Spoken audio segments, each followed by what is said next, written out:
Question number 4। एक cube है।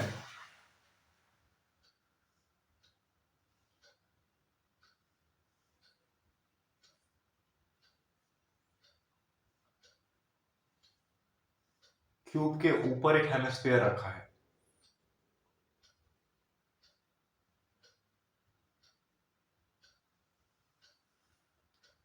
Hemisphere कुछ इस तरह से रखा हुआ है कि ऊपर के फेस के चारों एजेस टेंजेंट का काम करेंगे। थोड़ा और क्लियर अगर इसे बनाए तो कुछ ऐसा। इसका अगर ऊपर से व्यू लिया जाए तो ये कुछ इस तरह का दिखाई देगा। ये टॉप मोस्ट फेस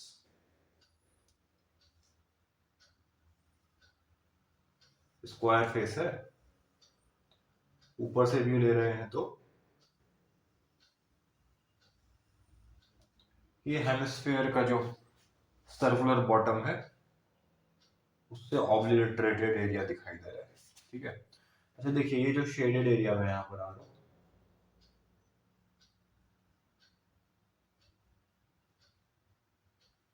ये शेडेड एरिया यहाँ पर ये वाला एरिया है।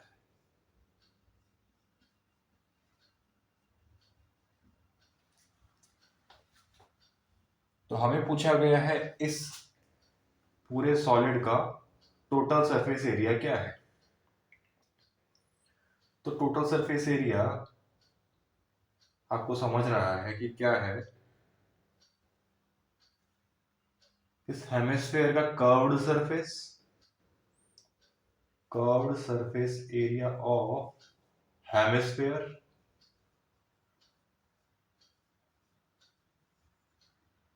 प्लस क्यूब के 6 फेसेस हैं। 6 में से ऊपर के फेस पर तो हेमिस्फीयर है, बाकी 5 फेसेस तो परफेक्ट स्क्वायर्स दिखाई दे रहे हैं। तो एक स्क्वायर का एरिया होता है साइड स्क्वायर। तो एरिया ऑफ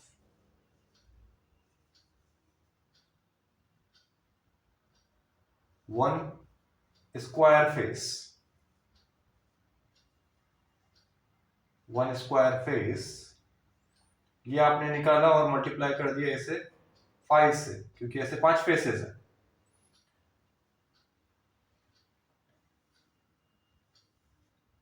प्लस अब ऊपर का जो सरफेस है उसमें हमें शेडेड एरिया चाहिए।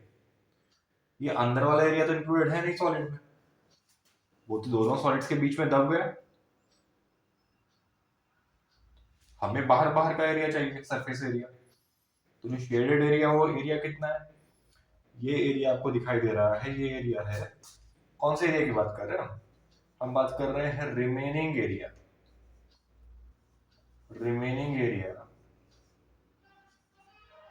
Of sixth face. जो पहले 5 फेसेस का एरिया निकालो उसके बाद बचा हुआ फेस। ठीक है, यार आप उसको टॉप मोस्ट फेस भी बोल सकते हो। ठीक है, सिक्स्थ फेस ऑफ क्यूब।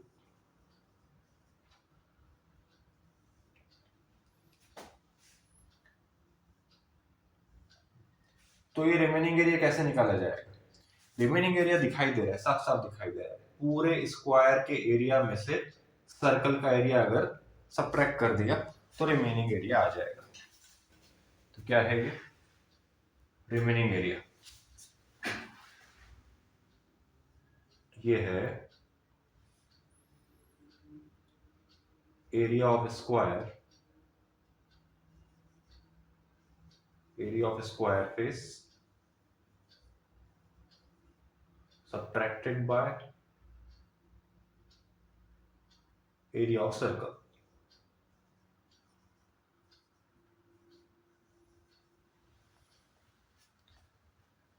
अब स्क्वायर का लेंथ आपको दिया है, स्क्वायर के एजेस का लेंथ या क्यूब के एजेस का लेंथ आपको 7 सेंटीमीटर गिवन है। तो ये 7 सेंटीमीटर है, ये भी 7 सेंटीमीटर है। तो सर्कल का रेडियस हो गया आपका 7/2 सेंटीमीटर। तो area of square face 7 square और area of circle pi square होता है ना, तो पाई टाइम्स रेडियस स्क्वायर। इस तरह से कैलकुलेट किया जा सकता है एरिया। चलिए फिर से यहाँ कैलकुलेशन शुरू करते हैं। सबसे पहले curved surface area of hemisphere. Hemisphere का कर्व्ड सरफेस एरिया आपको पता है क्या होता है, 2 पाई radius square plus 5 into area of 1 square face. एक स्क्वायर फेस का एरिया क्या होगा, 7/7 का फेस है तो 7 स्क्वायर, यही हुआ ना, plus remaining area of 6th face.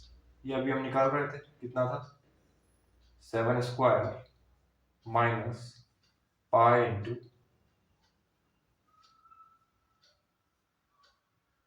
7/2 square.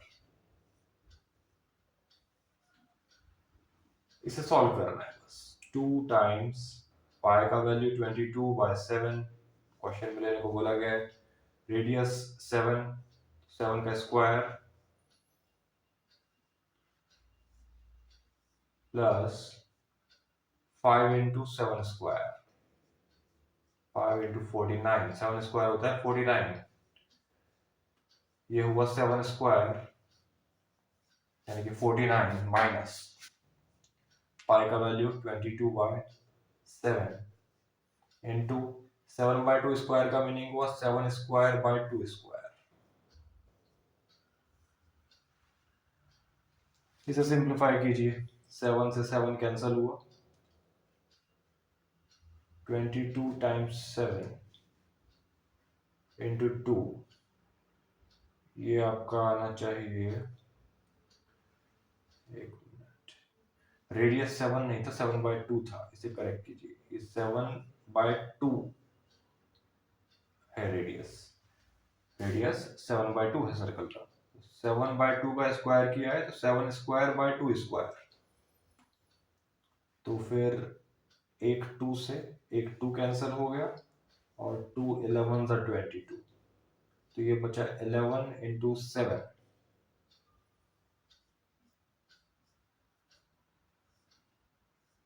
Plus 5 into 49, ये होगा आपका 245 प्लस 49 माइनस एक 7 से एक 7 कैंसिल किया, 2 से 22 कैंसिल किया, 2 11 सा 22,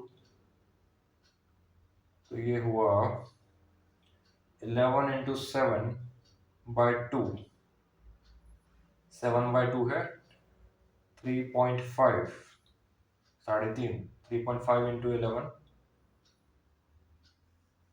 38.5 आएगा, करके देख सकते हो आप। ठीक है,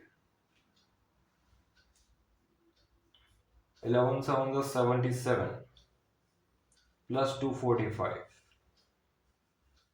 प्लस 49 माइनस 38.5, ये हुआ 10.5, तो ये आ रहा है आपका 77 प्लस 245 322 प्लस 10.5 यानी कि 332.5 सेंटीमीटर स्क्वायर। यूनिट्स का ध्यान रखा, तो यही रिक्वायर्ड एरिया है पूरे सॉलिड का एरिया, यही आंसर है।